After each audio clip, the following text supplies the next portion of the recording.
rescato del libro, ¿verdad? Porque aquí borda mucho, habla sobre los bienes materiales, incluso cosas que muchos seres humanos desean, que es el poder, que es algo que todos buscamos en cierta parte.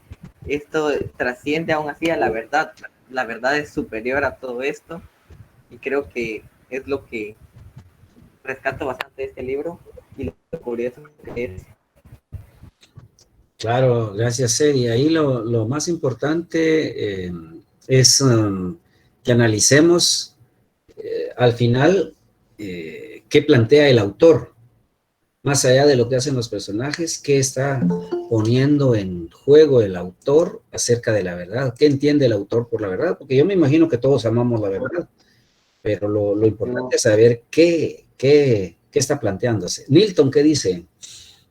Yo siento que él está planteando que la verdad es igual que la realidad, es como muy relativa y que depende de quién la vea y de lo que piense esa persona va a entender qué es su verdad. Un poco, no, él no cae en el relativismo, pero sí cae en las distintas formas de buscar la verdad y las distintas búsquedas cuando uno busca la verdad. Es decir, no siempre que buscamos la verdad, buscamos lo mismo. Va a depender de Pero también dice que no hay una única verdad válida para todo y para todos. Sí, hay que entender bien en el contexto exacto en donde él Sí, externa yo esa. creo que él rescata diciendo que todas las cosas se cierran una cierta verdad.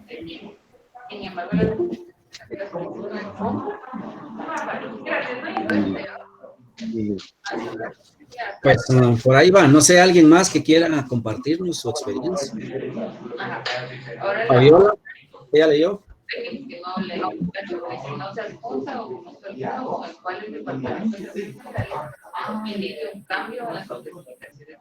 Emiliano, puede apagar su micrófono.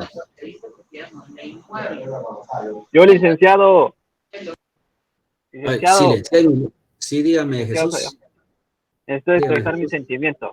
A ver. Lo que me interesó del cuento es de que como el padre del hijo mayor traicionan, ¿verdad?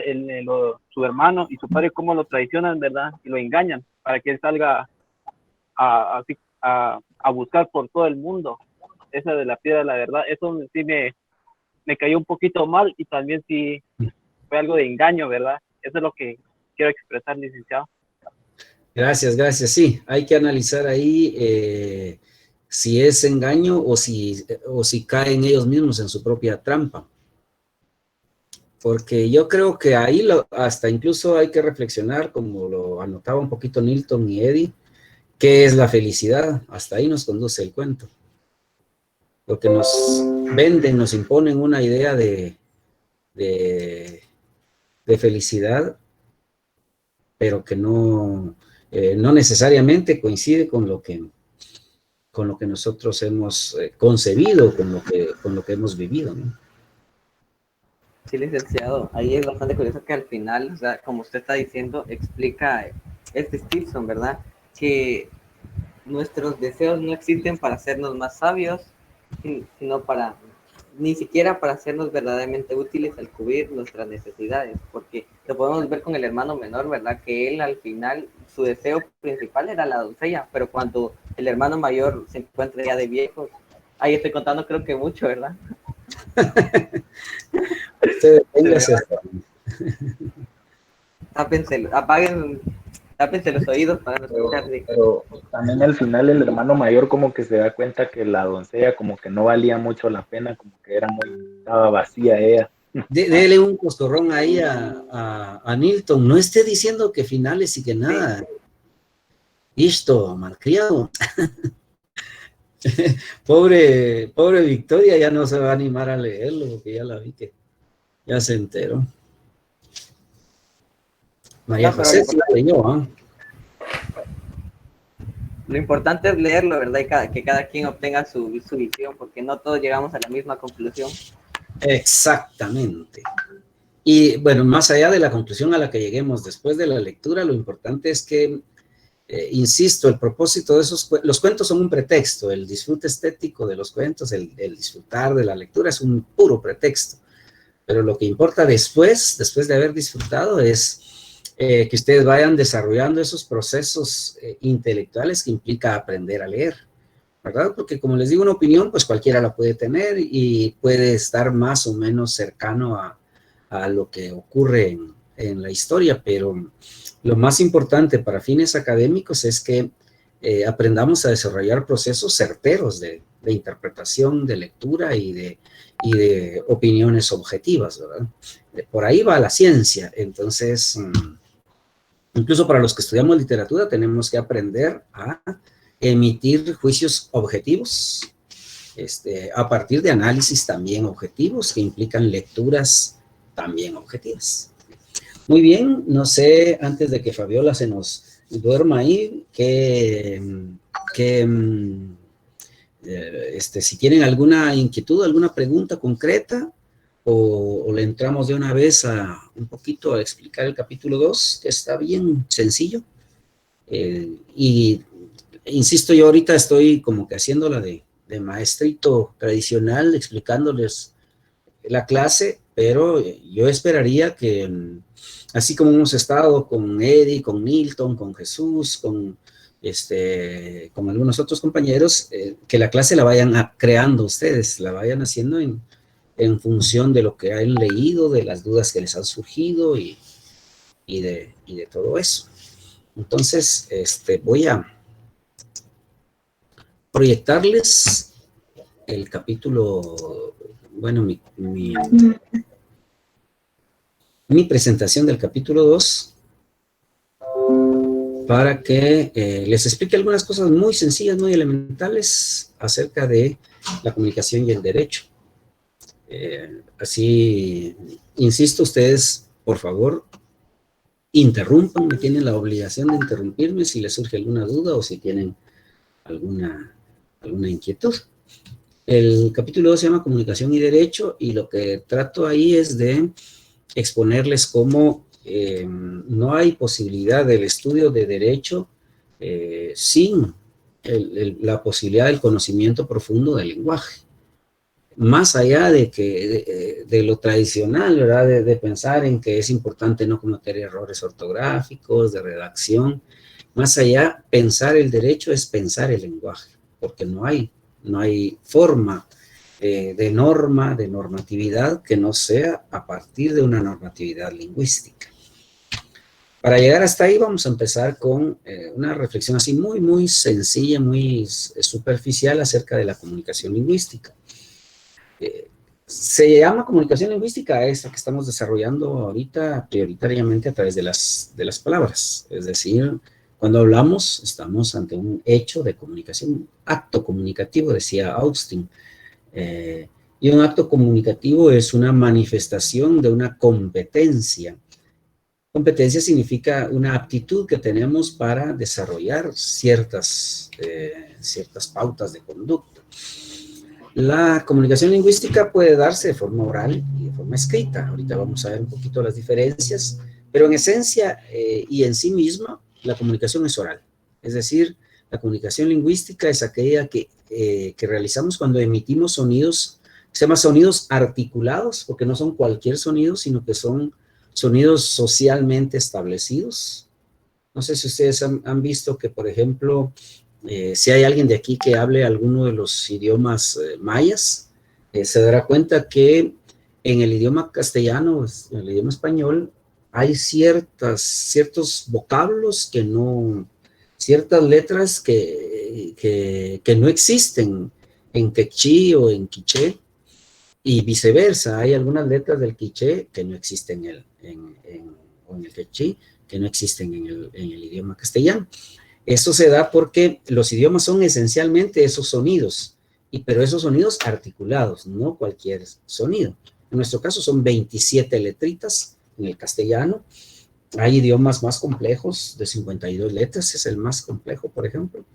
Y la combinación de todos esos soniditos es lo que provoca una cadena, la cadena del habla. Cuando se habla de comunicación escrita, se habla de esa comunicación se le llama técnicamente una metacomunicación o una comunicación metalingüística, porque no es la comunicación en sí, es una traducción a imágenes, que en este caso son letras, de los sonidos. Así una O se simboliza con un círculo, una A con un círculo y un palito, y así sucesivamente. Pero quizá lo que más importe para un estudiante de Derecho es la comprensión profunda de que no puede existir conocimiento de cualquier tipo que no pase por la lengua. Es decir, nuestros conocimientos tienen como límite la lengua, nuestra lengua. Traducido ya al día a día, ustedes lo pueden ver, las personas más ignorantes son aquellas que tienen menos palabras, que dominan, que conocen menos palabras. Y las personas más sabias son las que dominan más palabras. ¿Por qué? Porque si nuestros conocimientos se construyen a través de las palabras, cada palabra que dominamos, que conocemos, constituye en sí mismo un conocimiento. Por eso es la importancia, y ustedes ya pueden ver ahorita, con las lecturas que están desarrollando, quienes lo estén haciendo, ustedes pueden ver cómo se van enfrentando con nuevas palabras, y esas nuevas palabras, pues, constituyen un reto, por decirlo así, nociológico, o sea, de conocimiento. Porque ustedes, si son holgazanotes, por contexto van viendo qué puede significar, pero si son sancarlistas de corazón, guatemaltecos, chapines, a toda madre, ustedes van al diccionario y buscan qué es guijarro, pues a buscar qué es guijarro, qué es filosofía y a buscar qué es, y así sucesivamente conforme van encontrando, tropezándose en la lectura con una palabra, la investigan porque eso va incrementando su nivel comunicativo. Entonces, dicho de forma sencilla, el límite de nuestro conocimiento, de nuestra percepción de la realidad, depende del límite de nuestro lenguaje. Nuestra visión del mundo es tan amplia como amplio sea nuestro lenguaje. Y por supuesto, esto significa que somos capaces de aprender y de entender teorías en la medida en que somos capaces de dominar el lenguaje en el que están desarrolladas y planteadas esas teorías.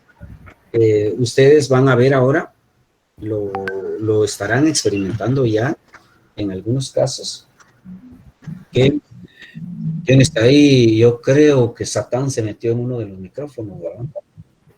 Y yo presiento que es del mismo que apagué hace un momento. Satán, huye, vete. Ya vieron cómo Satán me contesta. Vamos a tener que apagar un microfonito por ahí. ¿Quién es el que estaba ahí? Vamos a ver. Ahora ya todos calladitos, ¿verdad? Malcriadotes. Ahí les encargo que estén ahí pendientes de su micrófono. Obviamente, si quieren preguntar algo, lo encienden y me interrumpen. Pero si no quieren, o sea, si simplemente están escuchando, por favor, apaguen su micrófono, Pérez. Bueno, les decía entonces que el límite de nuestra capacidad de aprender va a depender de nuestra capacidad lingüística, ¿verdad? No hay, ustedes, qué sé yo, tal vez con el licenciado Perén les esté dificultando por algunas palabras que él pueda manejar, pero después pasan a leer el primer texto de la antología de ciencia política. ¿Quién les da ciencia política? Juan Carlos Medina Salas. Ajá, entonces, qué sé yo, cuando habla Medina Salas con toda su experiencia en la Corte de Constitucionalidad y con sus obras escritas acerca de la teoría de la ciencia política, pues ustedes también tendrán alguna dificultad en algunas palabras. ¿Por qué? Porque el lenguaje no se domina. Entonces, los límites de nuestro aprendizaje también son los límites de nuestro lenguaje. Por eso dominar el lenguaje es, en el sentido bien estricto, dominar el mundo. Algo así como que el mundo tiene el tamaño de nuestro lenguaje. No sé si ustedes han reflexionado sobre eso. Yo soy de un pueblo pequeñito de allá de Huehuetenango, y cuando era niño, salí desde niño de ahí porque tuve que irme al exilio, ¿verdad? Pero cuando era niño, yo distinguía cada especie de plantitas que hay en lo que en la ciudad le llamamos monte. ¿Cuál es la diferencia? Que conocer la palabra que denomina a una especie es conocer algo sobre esa especie. Entonces, nosotros los que vivimos ya en la ciudad, pues ya somos un poco ignorantes en ese sentido. Y somos ignorantes porque desconocemos las palabras, los vocablos con los que se denominan esas plantitas. Pero igual cuando uno va del campo a la ciudad, ignora muchas cosas que tienen un nuevo nombre y entonces hay que renombrarlas para poder entenderlas. Muy bien. En esta grafiquita se expresa las diferencias entre, así de una forma muy sencilla, la comunicación oral y la comunicación escrita. Lo primero es que la comunicación oral es espontánea. Todos, ustedes y yo, bueno, si venimos pues equipados fisiológicamente con los aparatos adecuados, aprender el lenguaje se hace de una forma espontánea, ¿no? No vamos a una escuela para decir mama chichi, mama pacha, ¿verdad? Lo vamos aprendiendo y esa forma espontánea, entre comillas, es decir, solo basta con interactuar en una comunidad para aprender un lenguaje, un idioma, y lo hablamos. Entonces, el idioma no es más o menos bueno o malo si se habla o se escribe. Es más o menos bueno o malo si nos permite comunicarnos solo con un grupo reducido o nos da la posibilidad de comunicarnos con un grupo amplio. En cambio, la lengua escrita es aprendida. Es decir, nadie nace aprendiendo a escribir. Eso vamos a una escuela. Hay instituciones que se dedican específicamente a la enseñanza de la lengua escrita. Miren las torturas que ustedes llevaron con sus cursos de comunicación y lenguaje, con sus clases de gramática. Es porque la comunicación escrita es aprendida. Entonces, por supuesto, la lengua oral, como espontánea que es, nos limita al círculo social en el que nos desarrollamos. En cambio, la lengua escrita, como aprendida que es, nos abre las puertas. Es decir, ustedes no necesitan, miren ustedes esa historia bonita de un cantante mexicano, Agustín Lara, que no había conocido Granada, una ciudad preciosa, la ciudad más bella que yo he conocido en mi vida. Pues no había conocido la ciudad de Granada en España y le escribió una canción. ¿Y cómo pudo escribir una canción que refleja tan bien a Granada? Porque había leído mucho sobre Granada. Es decir, el aprendizaje de la lengua escrita le permitió a Agustín Lara imaginarse y conocer, sin estar ahí, esa ciudad tan bella que es Granada. La comunicación oral es bastante voluble en cuanto a sus normas. Uno puede decir fisque, allá en mi pueblo decimos todos ta, lej. Dice uno con una expresión así de asombro o de duda, de incertidumbre. Uno dice voy para allá o voy para acá, es decir, depende del grupo concreto y específico en donde uno esté interactuando, pues así van cambiando las normas comunicativas. En cambio, cuando estamos ya en el mundo de la comunicación escrita, se tiende a desarrollar normas más estandarizadas. ¿Por qué? Porque si yo escribo algo, yo escribí algunos libros, pero en este caso ustedes conocen y cuando utilicé el lenguaje, no voy a estar poniendo palabras como las de mi pueblo, de ta, uy, ¿qué es eso? O no voy a estar poniendo voy para allá, sino que tengo que utilizar el lenguaje que pueda ser comprendido tanto por alguien que viene de Chiquimula como por alguien que viene de San Marcos o alguien que vive en Petén, etcétera, ¿verdad? ¿Por qué? Porque la comunicación escrita, como queda plasmada a través del tiempo y a través del espacio, entonces necesita ser más cuidadosa, no porque uno se la lleve de muy culto, sino porque pues uno tiene que prever que así como hay un Eddie que lee mucho, puede haber un Carlos que no lee nada. Y así, entonces, uno tiene que estar jugando con esos desniveles y a través de eso, pues, proyectarse de forma escrita. También, en la lengua oral tiene la ventaja del contexto inmediato, ¿verdad? Yo ahorita estoy hablando y si ustedes no me entienden, pues me interrumpen y ya les aclaro, les explico de otra manera.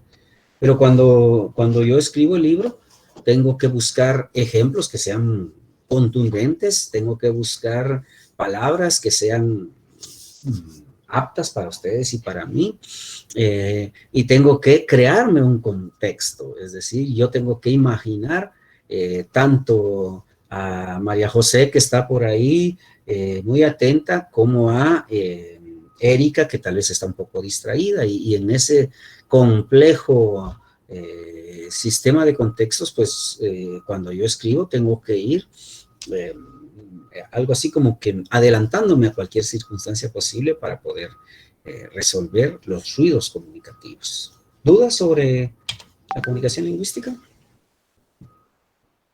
No. Todo clarísimo, ¿no?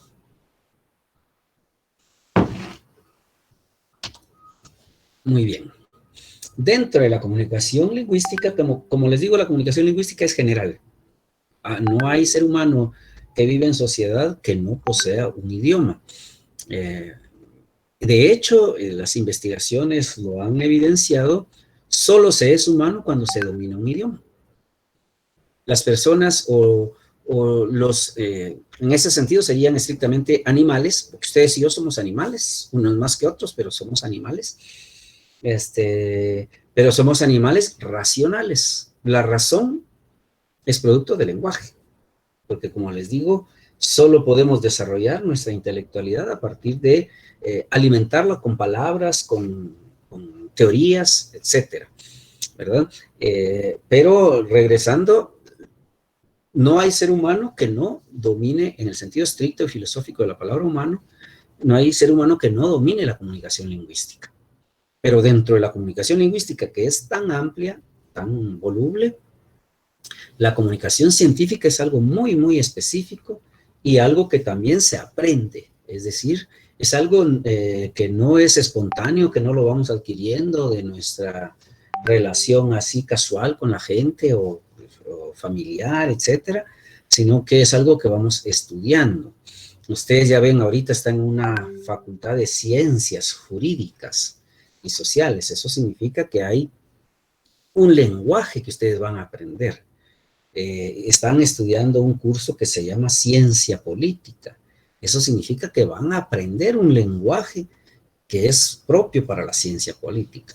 Entonces, la comunicación científica, de alguna manera, es exclusiva de las ciencias, pero a su vez es exclusiva para cada una de las ciencias. Vamos a ver este ejemplo tomado del lenguaje jurídico, del lenguaje científico del derecho. Veamos, pues, los derechos fundamentales presentan en la teoría habermasiana una doble dimensión. Son de una parte condición de posibilidad de los espacios públicos democráticos y de otra construcciones o elaboraciones intersubjetivas de sujetos autónomos que se reconocen mutuamente libres e iguales en tanto autores de las normas. Esto es, autolegisladores y miembros de una comunidad jurídica. En el sistema democrático constitucional, del que se hablará posteriormente, los derechos quedan asegurados por medio de la garantía que ofrece el Estado de Derecho y el procedimiento democrático. Esto posibilita el ejercicio de la autonomía privada y la autonomía pública de los individuos como miembros activos de una comunidad jurídica, pues como afirma Habermas, sin democracia es muy difícil que exista Estado de Derecho. Eso es un texto complejo. A ustedes les va a parecer primero complicadísimo. ¿Por qué? Porque el autor tiene que ser muy exacto en lo que dice. No debe dar lugar a dudas. Por supuesto, ¿qué implica leer un texto científico? Implica estar a la altura científica, es decir, dominar el lenguaje científico. Eso es lo que ustedes van a aprender. Aprender derecho es aprender a dominar el lenguaje jurídico, porque es aprender la lógica bajo la cual se construye toda la normatividad en un sistema jurídico. Entonces, por ejemplo, cuando habla de autolegisladores, hace esa aclaración que hasta la tiene entre paréntesis para que nadie se confunda con que las leyes son elaboraciones intersubjetivas de sujetos autónomos.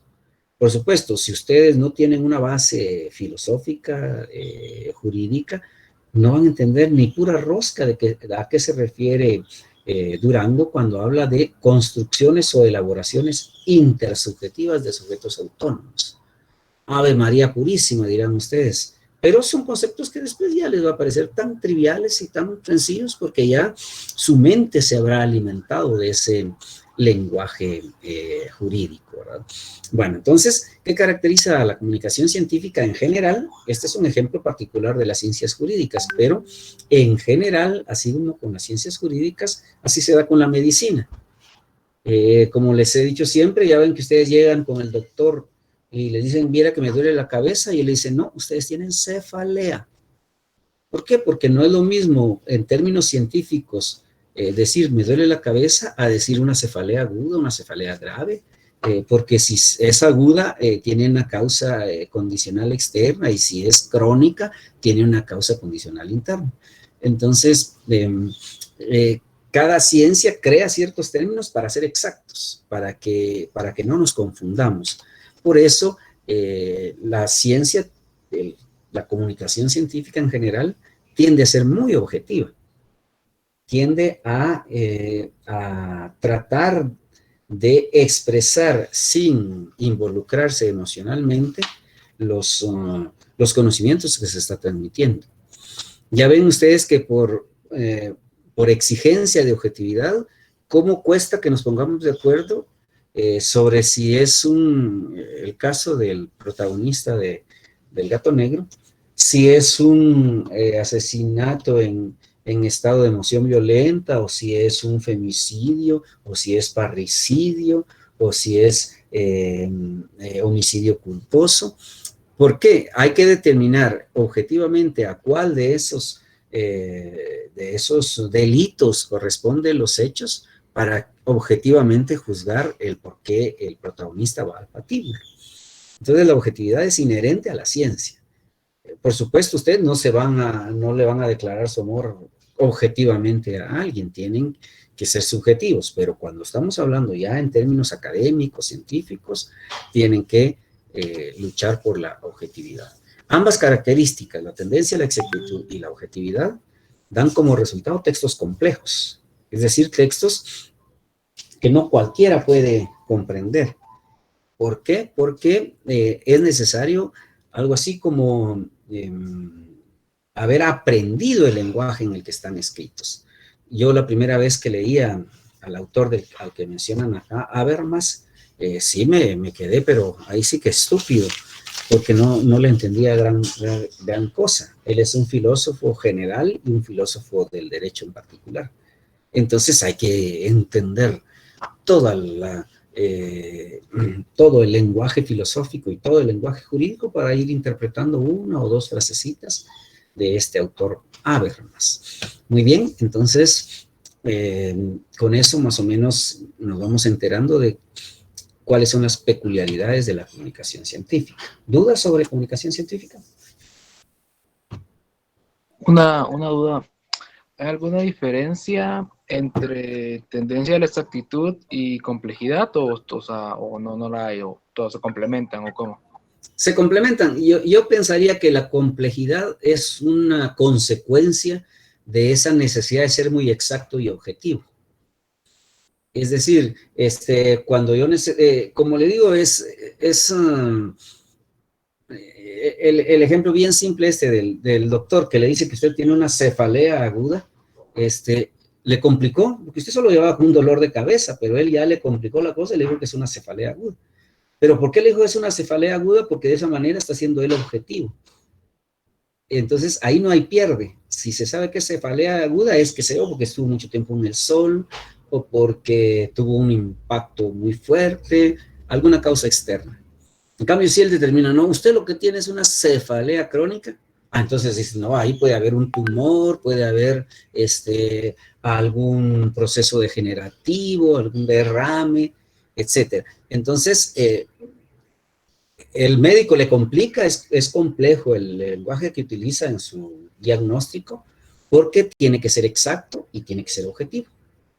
Entonces, no sé, a esto lo vamos a ver en el segundo semestre, se le llama dialéctica, son relaciones dialécticas. Un texto científico es complejo porque tiene que ser objetivo y exacto. A la vez, cuando se busca la exactitud y la objetividad, se tiende a hacer complejo el lenguaje. Por ahí iría la reflexión. Licenciado, Diga. suponiendo que, digamos, alguna de estas tres características no estuviese, dejaría de ser una comunicación científica. No, no es que, por decirlo así, el científico esté pensando, puchicas, no, esto está muy, muy fácil, no es complejo, entonces ya me van a acusar de que no soy científico. No, son algo así como cualidades que de alguna manera resultan por la necesidad misma de la ciencia. Y ahorita vamos a ver, dentro de la comunicación científica están textos expositivos. Y esos textos expositivos lo vamos a ver, por ejemplo, mi librito es un texto expositivo, que aunque pretende desarrollar una comunicación científica, algo así como que cuartea un poco el lenguaje para que ustedes no se me asusten. Entonces, tal vez es menos complejo que leer directamente a Habermas, que es uno de mis autores que yo consulto, a Cortinas y a esos otros grandes pensadores que obviamente sí son complejos, pero yo trato de diluir en cuanto a la complejidad. Ahorita vamos a ver eso. ¿Alguien más? Solo una consulta, licenciado. Buenas tardes. La comunicación científica entonces sería solamente cuando existe algún texto impreso o digital. ¿A eso se le definiría comunicación científica?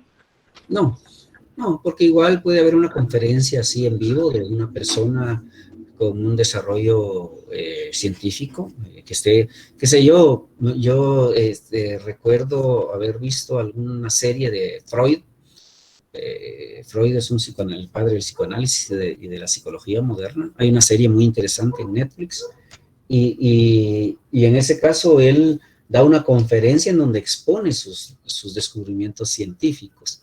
Entonces, de forma oral las expone. Lo que pasa es que generalmente quien construye un conocimiento científico, después de dar una serie de conferencias por un montón de comunidades científicas, ya lo plasma en un libro, en una publicación. Algo así como que una vez publicado un conocimiento científico, ya queda registrado y grabado.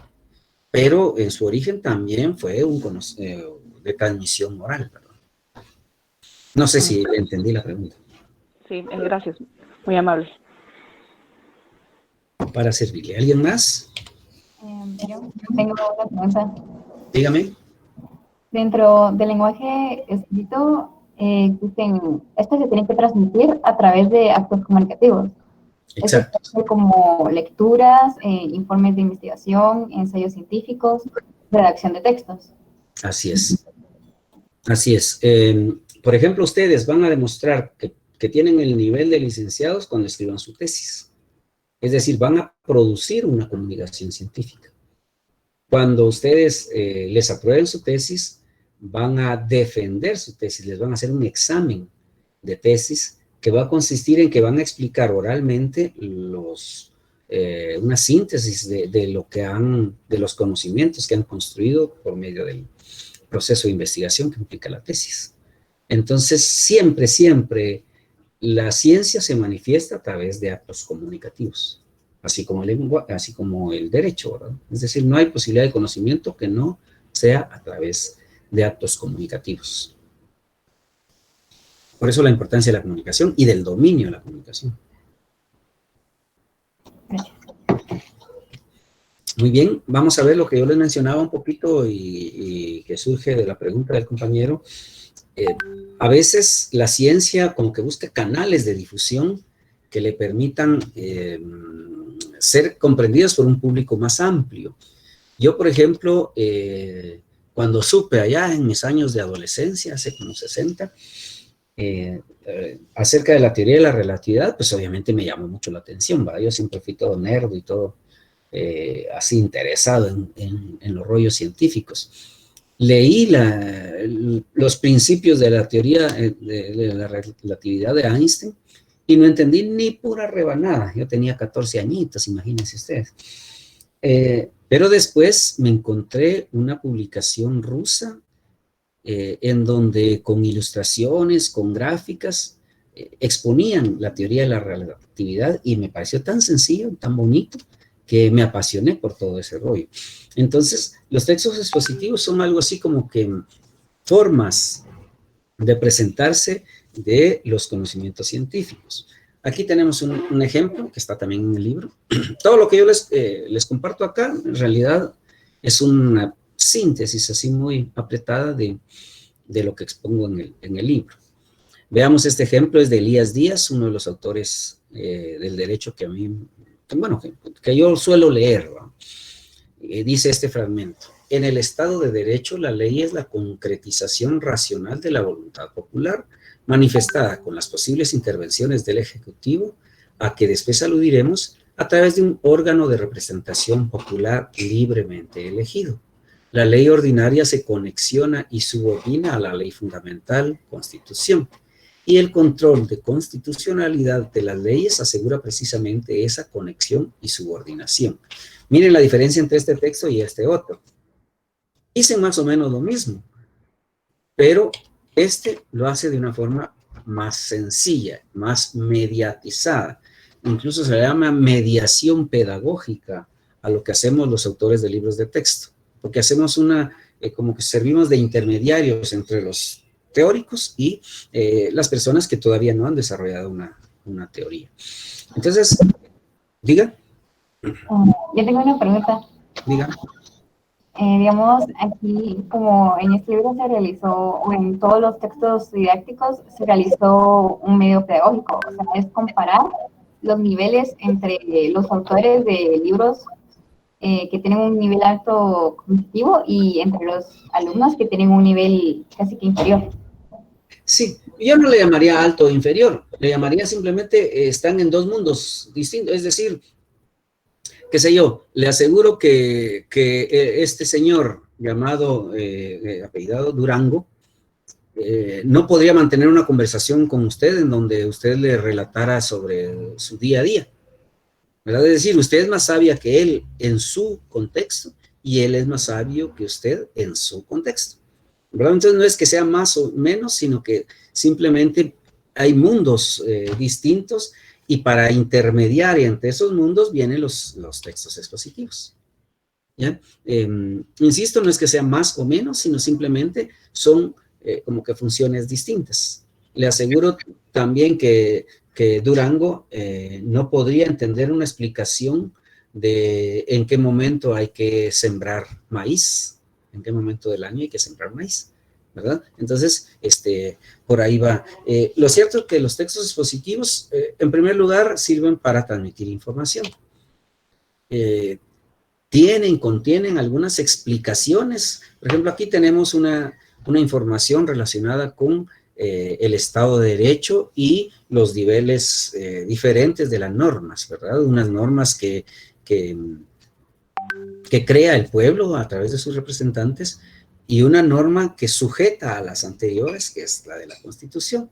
Entonces, eso lo explica a través de diferentes peculiaridades que pueda tener el Estado de Derecho o las normas. Y finalmente, pues va poniendo ejemplos, porque aquí dice, la ley ordinaria se subordina a la fundamental, y el ejemplo sería que es la Constitución. Entonces, el pueblo ejerce control de constitucionalidad, etcétera. Entonces, los textos expositivos, por ejemplo, ustedes van a hacer un texto expositivo cuando estén ya en la fase de redacción de su ensayo, del ensayo que esperamos que ustedes desarrollen a lo largo de estos 4 meses, ¿verdad? Lo hace de una manera más comprensible. Digamos que comprensible, pero sin perder la objetividad y sin perder la necesidad de transmitir conocimientos objetivos. Así es. Entonces ya depende de nuestra habilidad lingüística el que seamos capaces de plantear ideas de forma sencilla o que, bueno, hay un principio pedagógico que dice, si tú no puedes explicar algo de forma sencilla es porque todavía no lo conoces, no lo has entendido. ¿Se dan cuenta ustedes cuando les toca exponer? No hacen más que traducir, bueno, en general, pues el estudiante no hace más que copiar y pegar, digamos, repetir. ¿Por qué? Porque no ha asimilado bien y entonces tiene que casi que de memoria repetir lo que leyó. En cambio, ustedes pueden ver a sus profesores y ahí pueden ver también el nivel de sus profesores cuando tienen que repetir una teoría o cuando la van explicando, la van moldeando según las inquietudes, según el nivel que estén demostrando los estudiantes. Muy bien, ¿qué más?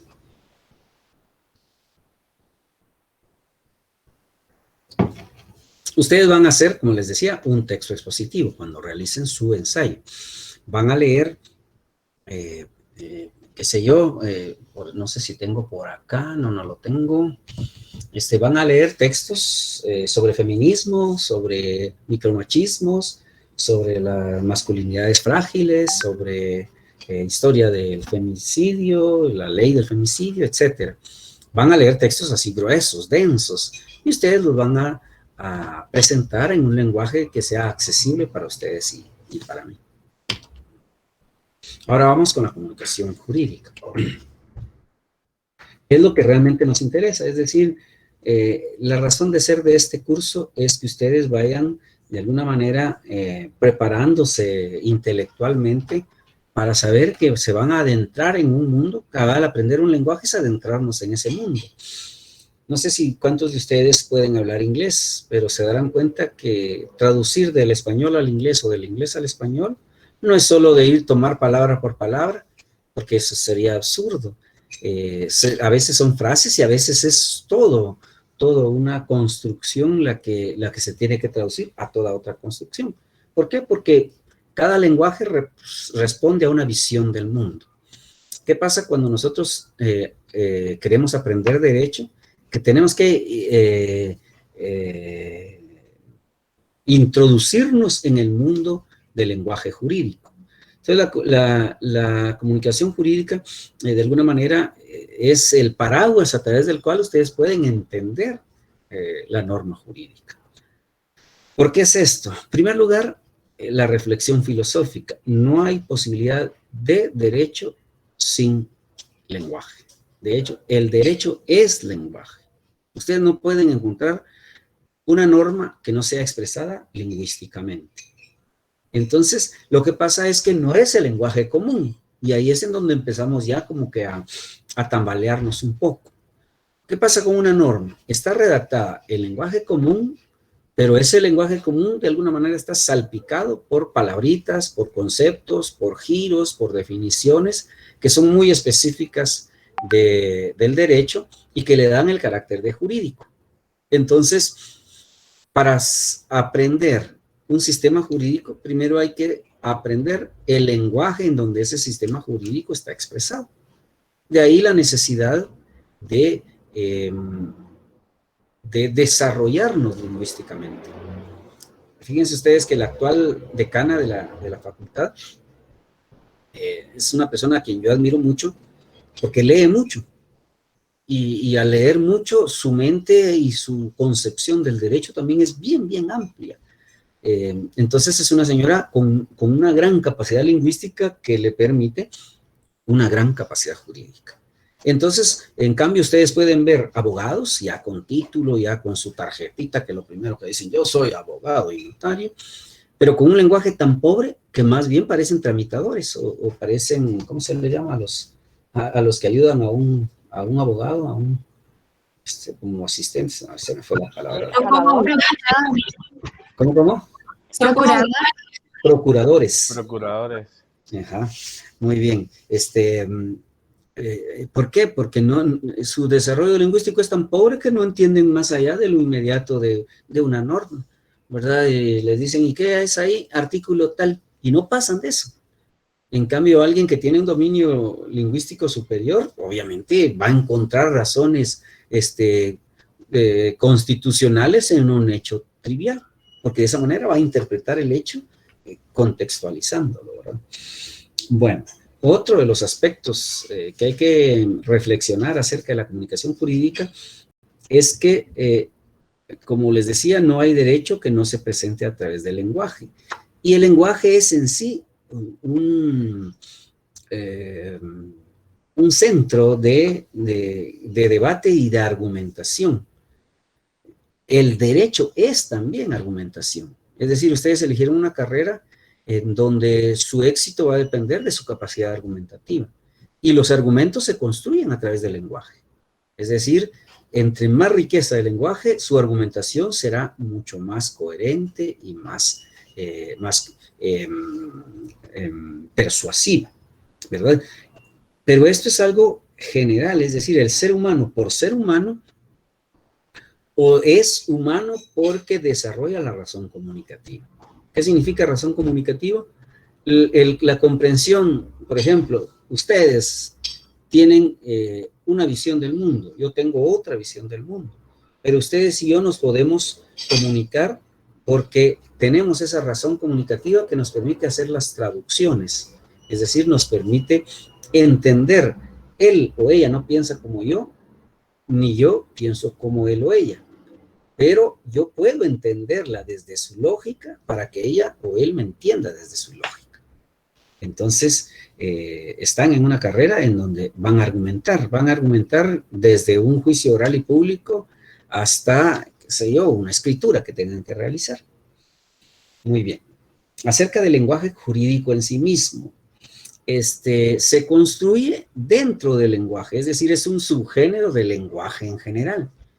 Ustedes hablan y nosotros hablamos el idioma español y en algunos casos me imagino que hablan algún idioma maya, el quechí, el cachiquel, el quiché, y dentro de todo ese gran abanico de posibilidades, el lenguaje jurídico se construye a partir de una lengua que en este caso sería tristemente la única lengua oficial, que es el castellano. Es decir, en Guatemala estamos tan subdesarrollados que teniendo 20 y tantos idiomas, solo hay uno en el que se escriben las leyes. Y fíjense cómo influye eso en la aplicación de la ley. ¿Por qué influye? Porque como cada lenguaje lleva implícita una visión del mundo, si las leyes de Guatemala se redactan en español, obedecen a la visión del mundo criolla. Y eso deja automáticamente fuera a la mitad de nuestra población. Pero dentro de todo eso, ¿qué hacen los legisladores? Utilizan las palabras, el léxico común, ¿verdad? Ahorita, por ejemplo, tuve una discusión muy rica con un alumno, aquí, con quien tenemos una bonita amistad, porque él es un gran intelectual, a pesar de no haberse graduado. Yo hice una publicación y él me pregunta, ¿qué es idoneidad? Y yo, dentro de mi formación lingüística, pues le remito la definición de idoneidad que está en el diccionario de la lengua española. Y él me replica citándome la definición de idoneidad que está en, no me recuerdo en qué código estaba, pero en el código, digamos que fuera el Código Penal. Entonces, ¿qué pasa? Que la palabra idoneidad no la respetan estos gatos porque no son idóneos para ser mis gatos. La palabra idoneidad es tomada del lenguaje común, pero ya una vez inscritas dentro de un cuerpo normativo adquieren un sentido específico. Por eso el lenguaje jurídico está basado en el léxico común, pero las palabras comunes adquieren un sentido jurídico específico o se apartan un poquito de lo normal. Una persona mata a otra, yo diría, pues si lo asesinó, yo que no soy abogado. Pero un abogado saltaría, no, ¿por qué está asegurando que es asesinato? ¿En dónde se demuestra que hay intencionalidad? ¿En dónde se demuestra que hubo planificación, que hubo alevosía?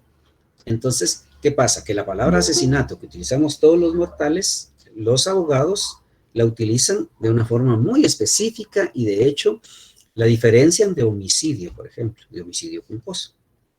Entonces, un fiscal del Ministerio Público acusa de asesinato a alguien, el abogado defensor dice, no está aportando ninguna prueba objetiva de que mi defendido haya actuado con alevosía. Entonces ya cambia, ¿verdad? Ya el lenguaje jurídico se vuelve más específico. Y por supuesto, el lenguaje jurídico crea también expresiones, crea palabras que solo son algo así como exclusivas de la comunidad jurídica a la que pertenecen.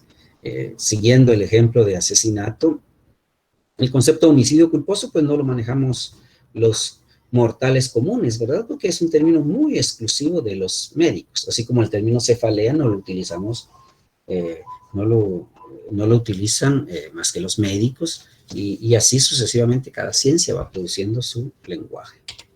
¿Dudas?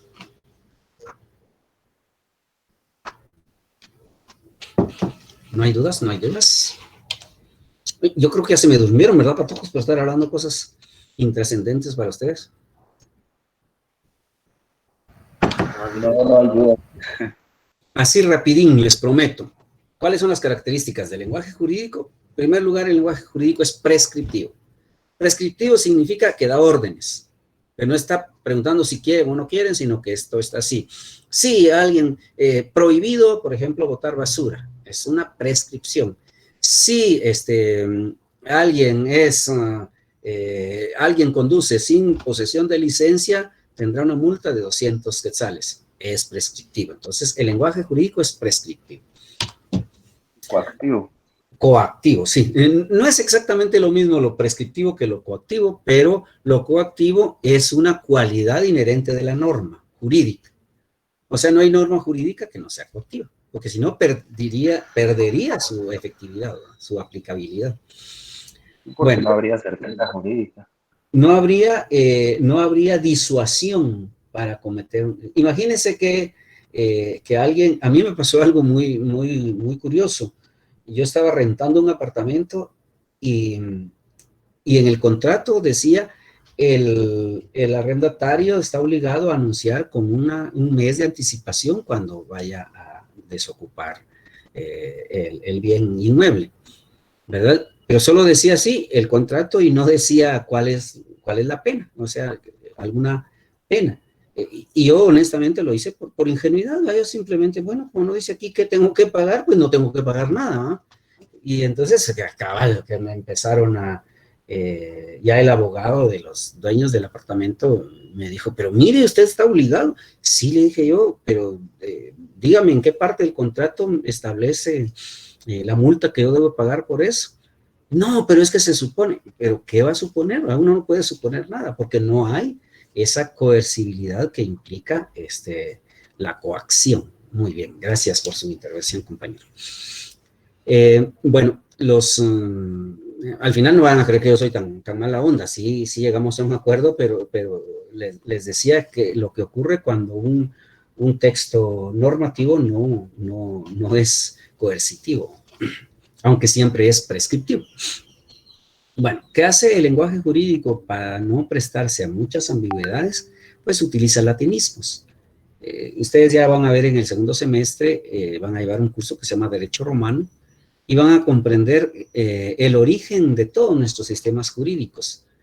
A veces por eso estamos tan atrasados, porque todos nuestros sistemas jurídicos vienen del derecho romano. Que eso puede ser bueno, es decir, era admirable toda la construcción jurídica que hicieron los romanos, pero obviamente deja fuera todos nuestros sistemas comunitarios de aplicación del derecho, todo el derecho consuetudinario, etcétera. Bueno, lo cierto está en que como estamos bajo el paraguas de una evolución del derecho romano, pues es obvio que hay muchas palabras tomadas del latín, que era el idioma de los romanos. Y esos latinismos pues se dejan sentir porque algo así como que garantizan el sentido de las palabras.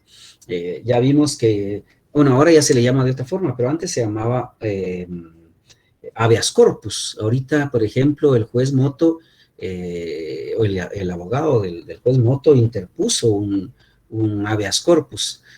Ahora se le llama, así en términos más coloquiales, exhibición personal.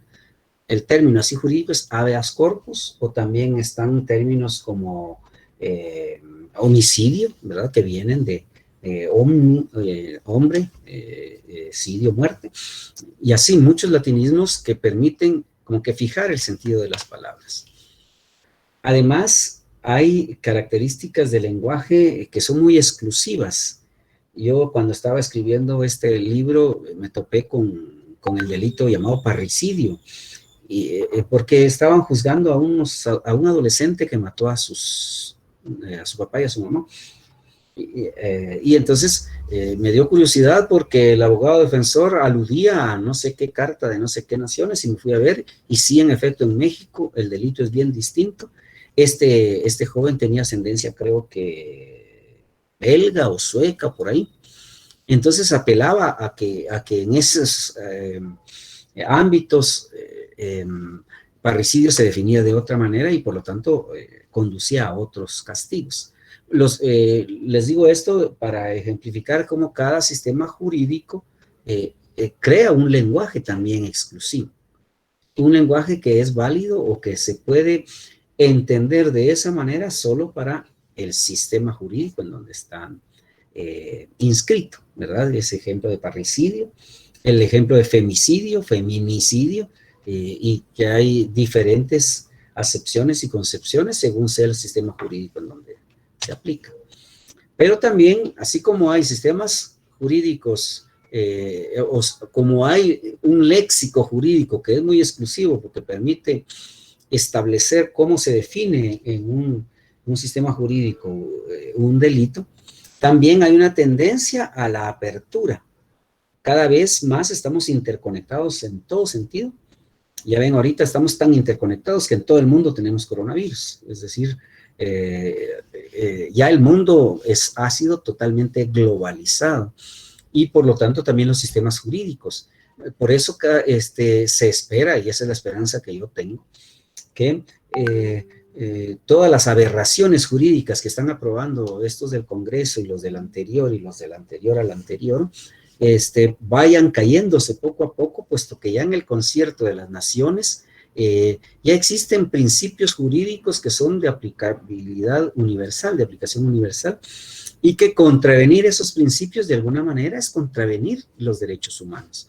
Entonces, por eso es tan importante esta apertura, esa fase de globalización en la que se encuentran los sistemas jurídicos, porque de alguna manera nos permiten entender que nada humano nos es ajeno y que se es humano en cualquier parte del mundo, y en cualquier parte del mundo se tienen derechos que son inalienables. Decía Luther King que una injusticia hecha en una parte del mundo era una injusticia en todo el mundo. Una injusticia cometida en cualquier parte del mundo es una injusticia para todo el mundo. Así, exactamente, esa es la visión global del humanismo jurídico, ¿verdad? Es decir, el hecho de ser humano, y por eso la Declaración Universal de los Derechos Humanos, en el sentido de que cualquier persona tienes derechos que le son inconculcables, esté donde esté. Por eso las luchas de los migrantes, por ejemplo, que un hondureño no tiene menos derechos en Guatemala que un guatemalteco en Estados Unidos, en ningún lado, porque en todos lados somos humanos y la calidad humana nos es inherente. Muy bien, ¿dudas? Ay Dios, mi gordos, ahorita va a entrar don Mauricio Bernal. Todo bien. Todo clarísimo, como el agua de Amatitlán. Licenciado, una pregunta. Dígame, Jorge. Con respecto a los sistemas jurídicos exclusivos, ¿eso quiere decir que cada país tiene su propio régimen de ley? Sí, pero en lo que a mí corresponde, en cada sistema jurídico nacional o estatal, se crea un lenguaje jurídico que es exclusivo para ese sistema. ¿Ya? Es decir, a usted no le basta. Yo siempre les recomiendo que tengan acceso permanente al diccionario del español jurídico, que es un diccionario panhispánico. Es decir, es un diccionario que les da a ustedes la panorámica de cómo se define parricidio en Perú, en Guatemala o en México. ¿Ya? Pero justamente, si ustedes quieren aplicarlo a su país, tienen que ver cómo se define parricidio en el Código Penal de su país. Y no pueden apelar a que en México se define de una manera y que por eso se le debe aplicar eso acá, porque el sistema jurídico acá es distinto. Por supuesto, de eso se valen los dueños de la finca, ¿verdad? La oligarquía crea leyes que ellos quieren que sean cerradas a nuestro sistema para no respetar los derechos de las personas. Por eso empiezan a crear salarios diferenciados, que jornadas sin prestaciones laborales, etcétera, porque a ellos les conviene y se fundamentan, es que Guatemala es Guatemala y es autónoma y es independiente. La famosa independencia la utilizan para fines económicos, los que nos mandan. Ustedes saben que las leyes ni de cerca las hace el pueblo, las hace la oligarquía. Que a los gobiernos ni de cerca los elige el pueblo, los elige la oligarquía. Y que a la oligarquía le da igual que quede Jimmy Morales o que quede Yamatei, de todos modos, ambos van a ser títeres y van a estar a su servicio. Son sus empleados, por decirlo así. Muy bien. ¿Más dudas?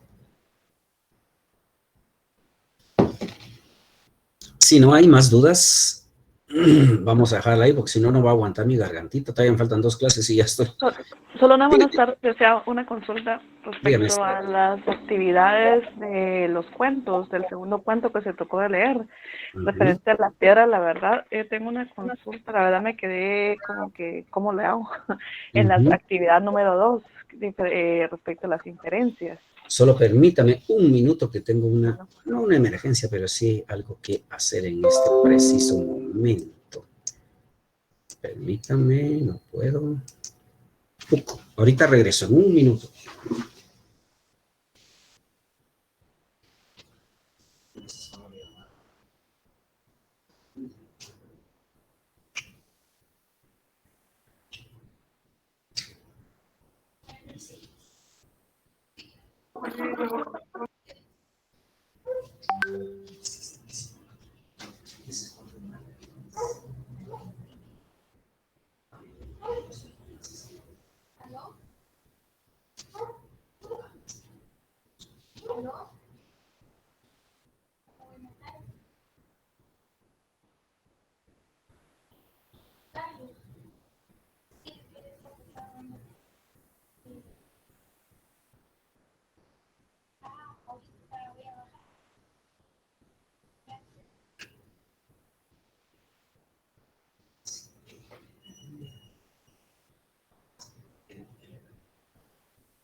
Ya los oí, patojos. ¿Qué estaban hablando?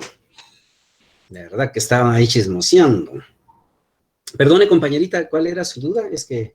Perdón, sí, es que me cuesta un poquito lo que son las actividades del libro de los cuentos, cuentos, en la actividad número 2 de la piedra de la verdad, respecto a las inferencias, que dice que realizar las inferencias necesarias para explicar lo que simboliza lo siguiente, y se pone ciertos fragmentos del cuento.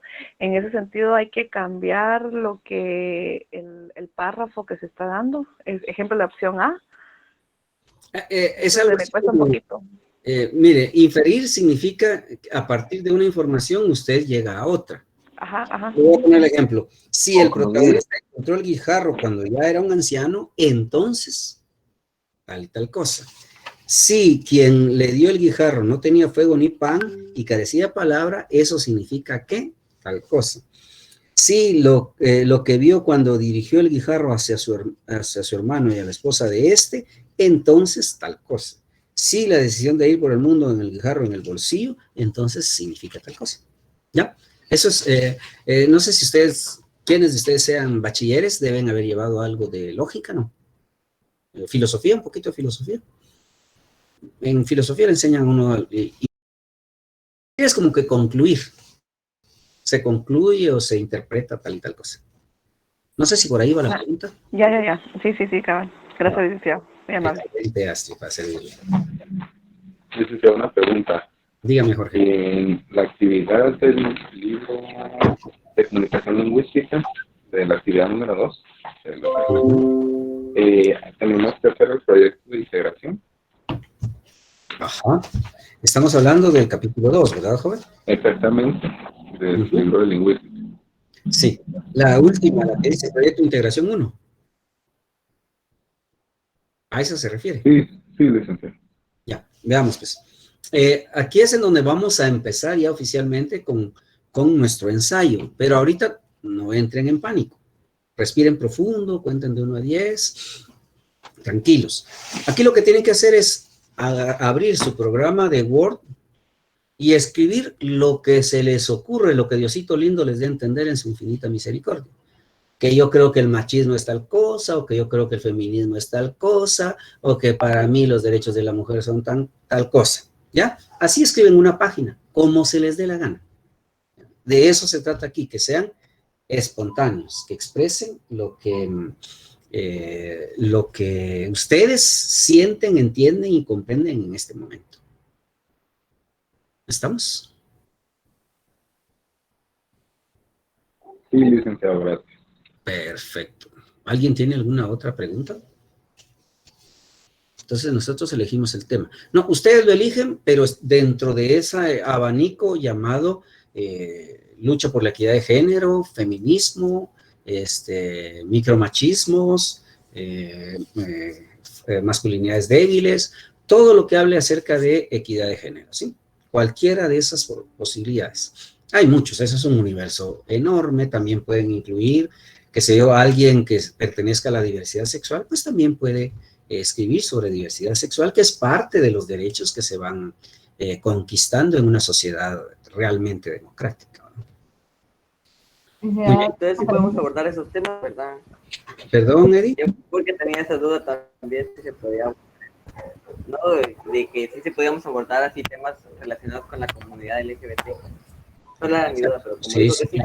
claro, con todos los... Fabiola, ¿usted iba a decir algo? Tengo una pregunta. Entonces, en este ensayo que vamos a hacer sería como un borrador y tendríamos que poner nuestra perspectiva subjetiva, Sí. no hablando subjetivamente o objetivamente. Si quieren, pueden hacerlo objetivamente, si quieren subjetivamente. Por eso les decía, como Diosito lindo en su inmensa misericordia les dé a entender. Lo que ustedes sepan sobre su tema y sobre lo que ustedes quieren abordar dentro de ese marco que yo les estoy diciendo. ¿Sí? Muy bien. Bueno, voy a dejar aquí la clase porque tengo aquí, va de llamar y que está una persona aquí esperándome. Entonces, muchas gracias por su atención. Pasen bonita y bella tarde. Cuidadito y se descuidan porque hoy es viernes. Y el cuerpo lo... Feliz tarde, Feliz licenciado. tarde. Todos. Feliz Feliz tarde, Feliz Feliz tarde, tarde, licenciado. licenciado. Feliz tarde, licenciado.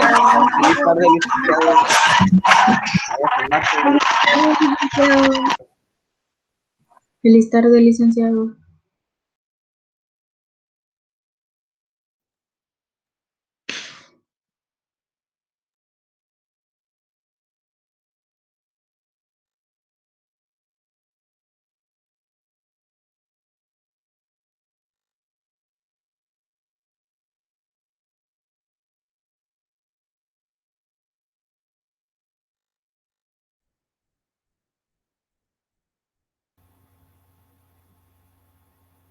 Feliz tarde, licenciado.